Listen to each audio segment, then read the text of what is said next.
నమస్తే, welcome to Suman TV. నేను విష్ణు. ప్రస్తుతం నాతో పాటు alpha asset Finserv founder and NISM certified and AMFI registered mutual fund distributor Peta Hemanth Prasad గారు ఉన్నారు. వారితో మాట్లాడదాం. సార్, హేమంత్ గారు నమస్తే సార్. నమస్తే సార్.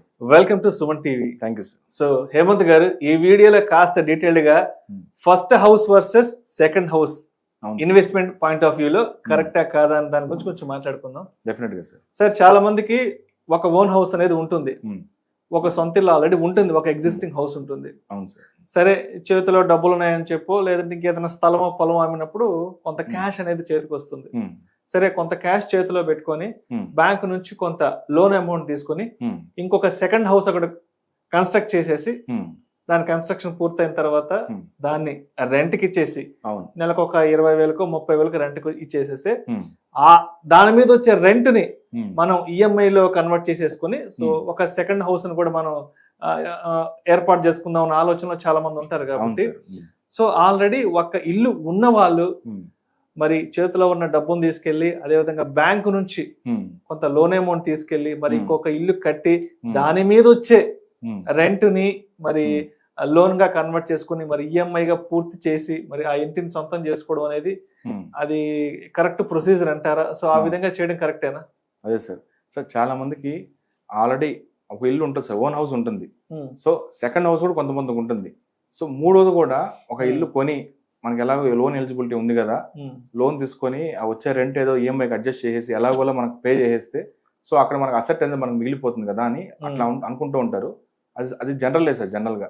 కాబట్టి వాళ్ళకి ఏంటంటే ఇక్కడ ఇంకా ఈ రియల్ ఎస్టేట్ తో పాటు ఇంకేదైనా అదర్ ఆల్టర్నేటివ్స్ ఉన్నాయా, ఆల్టర్నేటివ్ ఇన్వెస్ట్మెంట్స్, బెటర్ లిక్విడిటీతో ఉండే ఇన్వెస్ట్మెంట్స్ ఉన్నాయా అనేది ప్రాపర్ అవేర్నెస్ లేదనమాట. సో ఇక్కడ ఈ రోజు మనకు ఒక కేస్ స్టడీ ద్వారా సో ఇప్పుడు ఇట్లా ఈ రెంటల్ ఇన్కమ్ ద్వారా అంటే ఆల్రెడీ ఒక ఇంటి ఉండి మళ్ళీ ఇంకొక హౌస్ కొని లోన్ తో కొని ఆ వచ్చే రెంట్ ఇన్కమ్ అడ్జస్ట్ చేసుకొని అది బెటర్ అంటారా, ఇంకేదైనా ఆల్టర్నేటివ్ ఇన్వెస్ట్మెంట్ లేదా మ్యూచువల్ ఫండ్స్ తో కంపారిజన్ చేసి చూద్దాం ఏది మనకి బెటర్ గా ఉంటుంది అనేది, just for the purpose of awareness అనమాట. సో ఇక్కడ మన కేస్ స్టడీలో చూస్తే ఒక పర్సన్ ఆల్రెడీ ఒక ఓన్ హౌస్ ఉంటుంది సార్, ఇది సెకండ్ హౌస్ కొంటున్నారనమాట. ఒక లోన్ ఎలిజిబిలిటీ ఉండి సో 1 crore ప్రాపర్టీ కేసు సినారో చూద్దాం. సో ఏదైతే మనకి రెంటల్ ఇన్కమ్ వస్తుంటుంది ప్లస్ ఫ్యూచర్ లో అసెట్ అప్రిషియేషన్ అవుతుందని చెప్పి వాళ్ళు ఏదైతే సెకండ్ హౌస్ ఇక్కడ 1 crore కి కొంటున్నారో వాళ్ళు ఇనిషియల్ గా డౌన్ పేమెంట్ అనేది చేయాల్సి వస్తుంది, అట్లీస్ట్ 20%. అంటే 1 crore హౌస్ ప్రాపర్టీ కాబట్టి ఒక 20 lakhs డౌన్ పేమెంట్ కట్టారు అనుకుందాం. సో ఇక బ్యాలెన్స్ 8 lakhs అనేది స్టాంప్ డ్యూటీ చార్జెస్ అని చెప్పి, ఇంటీరియర్ డెకరేషన్ అని చెప్పి ఒక 8 lakhs కూడా అవుట్ ఫ్లో అనేది జరుగుతుంది సార్. సో ఓవరాల్ గా 28 lakhs అనేది వాళ్ళకి ఇనిషియల్ గా ఖర్చు అవుతుంది ప్రెసెంట్. సో ఇంకోటి ఏంటంటే ఈ 80 lakhs ఏదైతే వాళ్ళు లోన్ తీసుకున్నారో ఈ 80 lakhs ఒకవేళ మనం అజంప్షన్ 20 years లోన్ తీసుకున్నాం అనుకుందాం. సో అట్ అజ్యూమ్డ్ 8.5% అనుకుందాం సార్ ఇంట్రెస్ట్ రేట్ అనేది. ఒక 20 years లోన్ తీసుకుంటే ఆ EMI అనేది 70,000 పడుతుంది అనమాట. పర్ మంత్ EMI 70,000 పడుతుంది. సో ఈ 70,000 EMIలో ఇది 1 crore హౌస్ ప్రాపర్టీ కాబట్టి అట్లీస్ట్ ఒక 30,000 అన్న వాళ్ళ రెంట్ వస్తుంది అనమాట. రెంటల్ ఇన్కమ్ అనేది ఒక 30,000 రెంటల్ ఇన్కమ్ ప్లస్ వాళ్ళ ఒకవేళ ఓల్డ్ ట్యాక్స్ రిజిమ్ కానీ ఆప్ట్ చేసుకుంటే ఒకవేళ వాళ్ళకి 2 lakhs మనకి డిడక్షన్ అనేది జాయింట్ లోన్ ద్వారా కానీ లేదా ఇండివిజువల్ లోన్ ద్వారా కానీ ట్యాక్స్ సేవింగ్స్ అనేది 10,000 పర్ మంత్ తీసుకున్నాం. సో 30,000 ప్లస్ 10,000 ఈ 70,000 EMIలో 40,000 అనేది బ్యాక్ వస్తుంది సార్ వాళ్ళు. So balance net out flow అంటే నెట్ EMI అనేది 30,000 వాళ్ళు నెలలా కట్టాలన్నమాట. సో ఈ సినారియోలో వాళ్ళు ఏంటంటే ఈ 30,000 నెలలా కట్టు వాళ్ళకు 20,000 తర్వాత లోన్ అనేది తీరిపోతుంది. సో 20 years తర్వాత ఈ ప్రాసెస్ అంతా చేసిన తర్వాత వాళ్ళకి ఎంత వాల్యూ ఆ హౌస్ ప్రాపర్టీ వాల్యూ ఎంత ఉండొచ్చు అని అనుకుంటే విత్ యావరేజ్ 8.6% ల్యాండ్ అనేది 8.6% గ్రో అవుతుంది అనుకుందాం ఎగ్జాంపుల్ కి.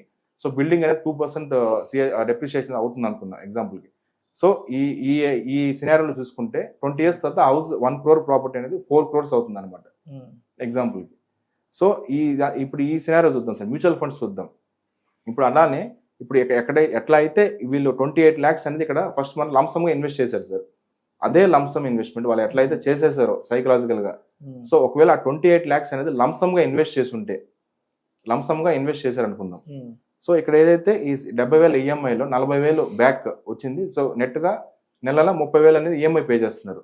సో ఈ మ్యూచువల్ ఫండ్ సినారియోలో ఆ 30,000 ఒకవేళ SIP చేస్తుంటే సో ఇందాక లంసమ్ ఇన్వెస్ట్మెంట్ 28 lakhs ఒక 20 years లంసమ్ ఇన్వెస్ట్మెంట్ చేసి ఈ 30,000 ఏదైతే ఉందో అది SIP ఒకవేళ 20 years SIP కనుక చేస్తూ ఉంటే ఈ 20 years తర్వాత ఈ మ్యూచువల్ ఫండ్స్ పోర్ట్ఫోలియో బ్యాలెన్స్ అనేది ఎట్లా ఉంటుందంటే ఈ లంసమ్ వాల్యూ అనేది విత్ యావరేజ్ CAGR 12% CAGR తో 2,70,00,000 ఉంటుంది సార్ లంసమ్ వాల్యూ అనేది.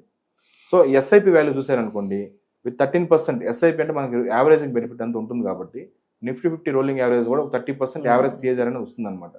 సో ఆ యావరేజ్ 13% సిఏజర్ తో కనుక చూస్తే ఎస్ఐపి వాల్యూ అనేది 3,44,00,000 ఉంటుంది అనమాట. సో ఈ రెండు కంబైన్ చేసి చూస్తే మీకు ఎస్ఐపి ప్లస్ లంసమ్ రెండు కంబైన్ చేసి చూస్తే నియర్లీ మీకు 6 crores అనేది జనరేట్ అవుతుంది వెల్త్ అనేది. సో ఇందాక మీరు ఇల్లు సినారియోలో చూస్తే 4 crores మీకు వర్కౌట్ అయింది. సో ఇక్కడ బ్యాలెన్స్ ఇక్కడ మ్యూచువల్ ఫండ్స్ ఏంటంటే మీకు 2 crores విత్ యావరేజ్ సిఏతో 2 crores అనేది ఎక్స్ట్రా జనరేట్ అయింది. ప్లస్ మీకు ఇక్కడ లిక్విడిటీ అనేది ఉంటుంది, రిస్క్ అనేది డైవర్సిఫై ఉంటుంది. అంటే ఒకే ల్యాండ్ ఒకే ప్రాపర్టీ కాకుండా రిస్క్ కూడా వేరే సెక్టార్స్ సెక్టోరల్ ఇన్వెస్ట్మెంట్స్ మీరు ఇన్వెస్ట్ చేసి ఉంటారు కాబట్టి రిస్క్ డైవర్సిఫికేషన్ అయి ఉంటుంది. మీకు ఎప్పుడు కావాలంటే అప్పుడు లోన్ అగైన్స్ మ్యూచువల్ ఫండ్స్ ద్వారా లిక్విడిటీ కూడా ఎటువంటి ప్రాబ్లం ఉండదు అనమాట. సో వన్స్ ఈ 6 crores మీకు కార్పస్ క్రియేట్ అయిన తర్వాత దీన్ని సిస్టమాటిక్ విత్డ్రాయల్ ప్లాన్ గా కూడా మీరు కన్వర్ట్ చేసుకోవచ్చు. సో మంత్లీ రెగ్యులర్ ఇన్కమ్ అనేది అప్పుడు క్రియేట్ అవుతుంది మీకు. సో ఇక్కడ ఈ సినారియోలో చూస్తే మీకు 4 crores క్రియేట్ అయింది యావరేజ్ సిఏజర్ కండిషన్స్ లో. అంటే ఈ 4 crores అనేది మనకి depending upon the property locations బట్టి మనకు ఉంటుంది సార్, వేరియస్ ఫ్యాక్టర్స్ బట్టి డిపెండ్ అయి ఉంటుంది. సో ఈ హౌస్ ప్రాపర్టీ కేసులో మీకు ఏంది లో లిక్విడిటీ ఉంటుంది. మీకు ఏదైనా ఎప్పుడన్నా అవసరం అర్జెంట్ క్యాష్ ఫ్లో అవసరం వచ్చింది, మీరు 4 crores ప్రాపర్టీ నుంచి మీరు లేదా 1 crore ప్రాపర్టీ నుంచి మీరు ఒక 2 లక్షలు 3 లక్షలు తీసుకోలేరు. సో లోన్ అగైనెస్ట్ ప్రాపర్టీ కూడా మీకు చాలా లెందీ ప్రాసెస్ అనమాట. సో లిక్విడిటీ అనేది చాలా తక్కువ ఉంటుంది ఈ కేసులో.